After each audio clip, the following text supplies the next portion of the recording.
What's up YouTube? Ace Poker back for another video. I just cannot believe that we've hit 40 vlogs so far. When I started this, I had no idea where the journey would take me, so I really want to thank you guys all for supporting me and watching these videos, because I would not be anything without you guys. Yes, I am a Cowboys fan. My dad grew up a Cowboys fan, so it was just part of the family. Some of you guys might hate me for that, some Giants fans out there, but hey, you know, it is what it is. We'll see what the year brings. It's some fun, friendly competition. I always have fun joking with my Giants fans since there's a ton of Giants fans around here. But you know where we're going, the home game scene. But we are going to be playing somewhere different very, very soon. Stay tuned for some crazy announcements. Thank you guys so much for watching. Let's get right into it. And vlog 41, I can't believe it. Let's go.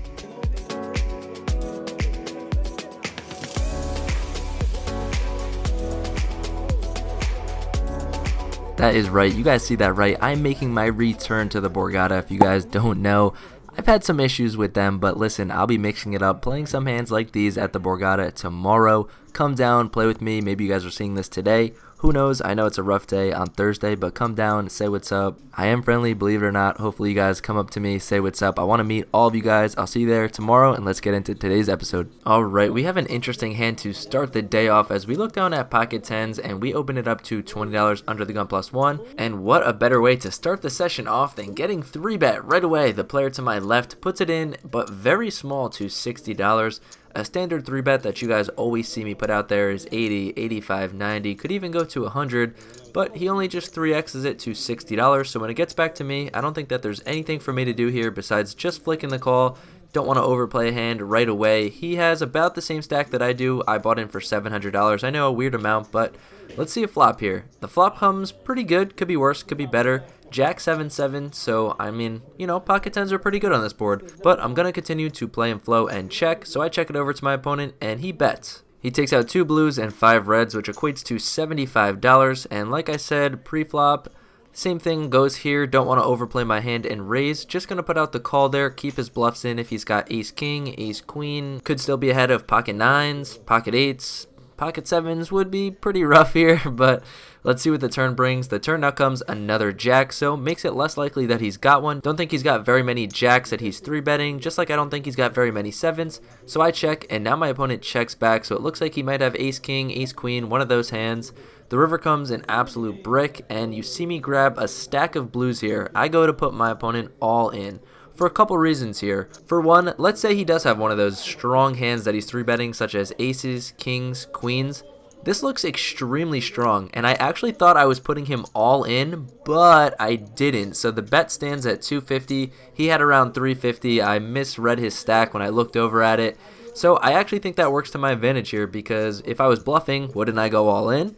So he's thinking, and it becomes very apparent that ace high is out the window. He does not have ace queen or ace king. I was trying to maybe get paid off by that, but more in an effort to push off whatever hand he has, because it's pretty clear he doesn't have a jack and he doesn't have a 7, and that leads his hands. What could he have here? Aces, kings, queens, jacks would be quads and would have snapped me off unless I'm hitting the most epic slow roll ever. Pocket 9s were beating, pocket 8s were beating, and we're losing to pocket 7s. I mean, he still could have pocket 6s, pocket 5s. Is he 3-betting those? I don't really know. So as time goes on, I do think I'm rooting more and more towards a fold, because I think maybe 9s and 8s would have folded by now. So it appears he's probably really thinking about it with queens, kings, and aces. And after a while, he flicks in the call. And I was right. He didn't have a jack. He didn't have a 7. He has pocket aces. Wow. What do you got? Quads? Yeah, you got it. Oh, nice call, So I actually really do like the line that I took. It's a very tough call with aces, as any jack and 7 will beat you. But good call to my opponent, and we start off the session down. So just going to have to climb back for the rest of the session. Let me know down below how you guys think I played it. I know you always will, but let's head to the next hand. Well, if you thought that hand was crazy, strap in, because we get 1 pip down, pocket 9s, and some crazy action ensues. We are in the free $10 straddle. There's a few callers, and then the small blind bumps it up to $40. I have about $350 here, and in an effort to just take down all of this dead money, not have any rake, you know, take down $60, $70 here, I just go all in. Obviously not expecting a call here. It is a weird spot though, because I can either flat the 40, which I don't really want to do because then a bunch of people will come in behind me, and then I'll just essentially be praying to hit a 9 and have to fold to any other flops unless it's like 3, 5, 7, which is unlikely there. Or I could 3-bet, and what size would I 3-bet to? Maybe 140, 150, and then only have that equally behind. Just weird, so whatever. I jam. Gets back to the small blind, and he snap calls. So yeah, I'm not too worried though, because this player definitely gets out of line. If you have seen him play in some of my other vlogs, he's called me down extremely light, sometimes with one pair when I triple barrel on boards. So we're off to a run out here, $700 in the middle in an effort to get unstuck right away in the first hand right after we lose the last one. And boom, we turn the 9. Oh my goodness, I just roll it over. Say I've got a set. He mucks, he never shows, but let's go, let's go. I'm pumped, that's crazy. That has really never happened to me where I lose a bunch in the first hand and then the very next hand I get it all back. Okay, we could take a deep breath. We're even now, and let's go. Let's continue to run it up and have a good session. We're basically just even. It's like we just bought in. Let's go. Always have to get in the classic 3-bet with the ace-king offsuit, as the player to my right opened it up to $30. I 3-bet it up to 110, and he winds up folding, telling me that he had ace-queen, so that one hurts. I wish we could have just seen an ace-high flop, and I would have doubled up again, but it's alright, and we keep moving on. We look down at ace-king yet again, and the player to my left opens it up to $20, and there is a parade of callers before it gets back to me. I make it $110 yet again, and this time everyone folds again, and you'll see why later in the session. I prefer to take ace-king down pre-flop, but it's always nice to take $60 or $70 down without any contest. We get into it against the same player that just doubled us up with pocket 9s. The free $10 straddles on. I'm under the gun +1 with ace-queen offsuit, raise it up to $30, and only that same player calls in the small blind. So we're looking to see a good board because this opponent definitely calls down very light. We see an amazing board, queen high, can't get any better. He checks, we see bet for 30, and he makes the call. So we're headed to a turn, which again looks pretty good. Just sometimes the problem with these opponents is you just never really know what they have. But whenever I have any sort of value against this guy, I am always going to be betting, and usually all 3 streets. So when he checks, we continue for $75, and he calls very quickly as well. If you guys haven't noticed, he makes decisions snap, snap, snap. He's either folding or calling right away, and it's normally calling. So when the river's a king, I actually am not really scared at all. He checks, I continue betting for $125, and he snap calls. So I think what I'm learning against this guy is I can size up a little bit. As you saw, he snap called my jam with pocket 9s, never saw what he had. Maybe he had aces, that's why he snap called. But even on all 3 streets here, no thought into what beats him or, what he's got. Snap call, snap call, snap call. Who knows? Maybe it was queen jack, queen 10. I don't know. But no thought even when the king came on the river. I guess he thinks I'm always bluffing. I don't know. Maybe it's because I look young, but happy to take down another pot, and we're headed in the right direction. For the next hand here, we look down at ace queen of spades. There is an open to $15 and 2 callers, and any chance I get to 3-bet, I'm going to 3-bet. I always want to make it very hard to play against me. And you never know what I have, because I'll 3-bet 7-8 suited. I'll 3-bet pocket 5s. I'll 3-bet ace-king. I'll 3-bet aces, kings, queens. But the initial raiser folds. The next player folds. But the player to my right does put in the call. And we're going heads up to a flop that definitely favors me out there with a king. There's only 1 spade. I'm not really quite sure what his range is looking like out of the hijack when he just flats a $15 raise and then flats my 3-bet. I'm thinking a lot of low pocket pairs, so I'm either way ahead or way behind. So when he checks to me, I decide to take a free card, and a very good free card is what we see as we pick up the flush draw. I look over at his stack, and he only has about $180 left, so when he checks, I think that there's only one size to take, and that is all in. So I put him all in, and he doesn't take too long before making the call, and just listen to the audio. Show me. Oh, straight. Oh. You gotta show me what you pushed with. What's that one say? I know you don't want to turn it over. You played it right. So yeah, I got soul red. He has pocket 3s. How pissed off would I have been if I had ace king, aces, kings, and he just hit the straight. Happy that he hit the straight when I actually didn't have anything.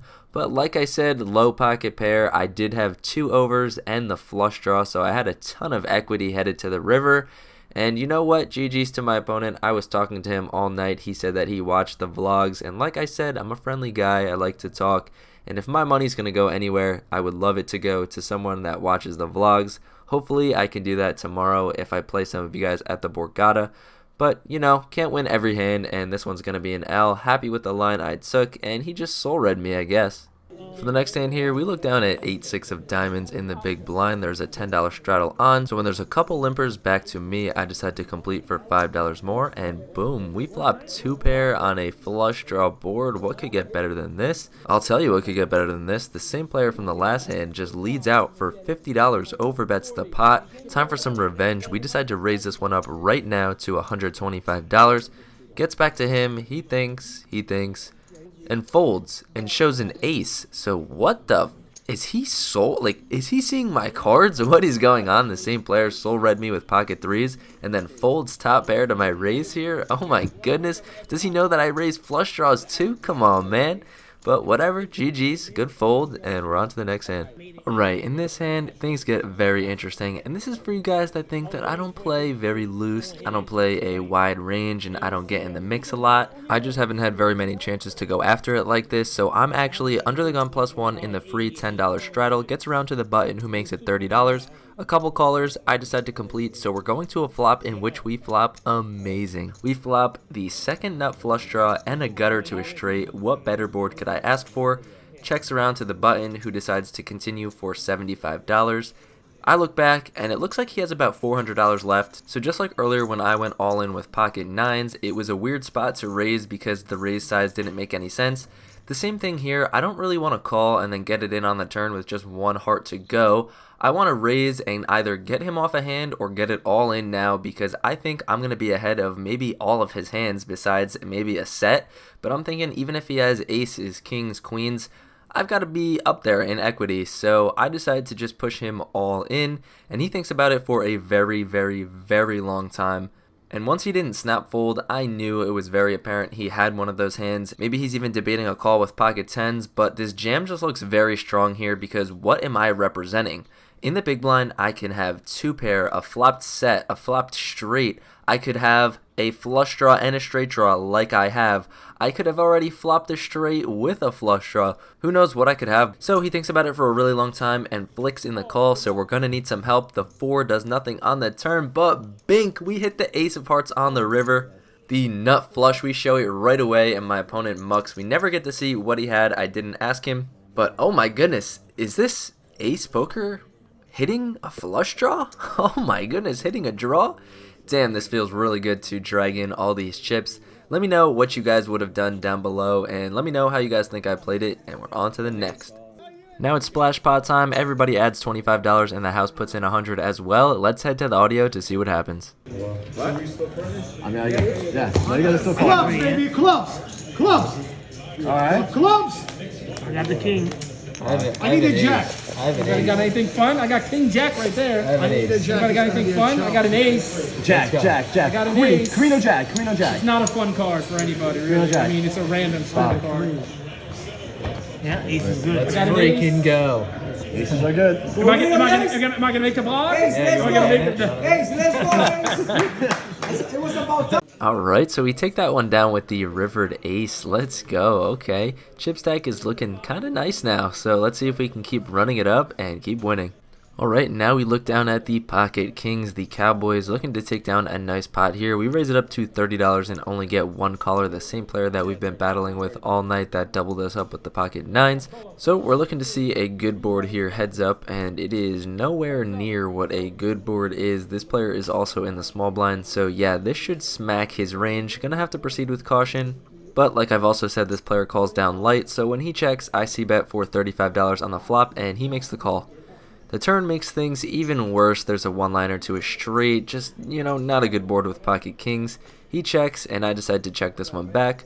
And the river comes a somewhat decent card, because now we're beating any combination of 2 pairs, and when he checks again, it doesn't seem like he's got much. I go for a little tiny value bet of $40 trying to squeeze out some value, and he folds. I've been showing my hands sometimes at these games. I don't know, a lot of people comment like, why are you showing your hands? What are you doing?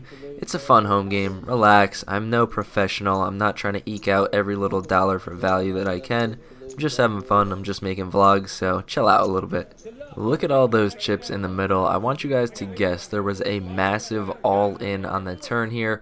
What do you guys think both of these players have? It eventually does get all in for like a $2,000, $2,500 pot. Ace, 10, Jack, sort of rainbow, 2 diamonds out there. What do you think both these players have? They show them over. The one player has a set of jacks and the other player has king, queen. They run it twice and chop it up anticlimactic. If king, queen went once, they would have won the entire thing. Pretty crazy to witness. Who guessed those right?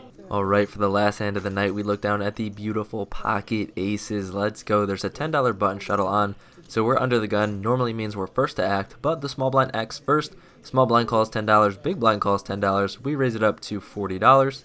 The hijack cold calls the $40, and then it folds all the way to the big blind, who's the only other caller of the $40. So we're going 3 ways to an flop. Could be better, could be worse. Big blind checks. I decide to be a little bit sneaky here and check, and now the hijack just bets out for $75. I'm not really sure what type of hand he's representing, but obviously I cannot be folding aces just yet, or really at all. We'll see what the run out comes, so I call the $75. The turn now comes a 6, which pairs the 6, which could be bad if he has a 6. But, you know, I think I'm just going to still play this a little bit sneaky and play in flow and check. But unfortunately, my opponent checks back. We see a good river, I guess. And I don't know, I think that this opponent is on the tighter side. And if I bet out, he's going to recognize that I slow played something, because usually I'm pretty aggressive with bluffs. I check raise or just, you know, try to bet earlier. Wouldn't really make sense for me to just come out and bet a bluff here. So I check in hopes that he's just going to bet his hand himself, but he snap checks it back and shows a 9. I show the aces and they're good, and that's the last hand to take in for the night. And let's head to the outro to hear my thoughts.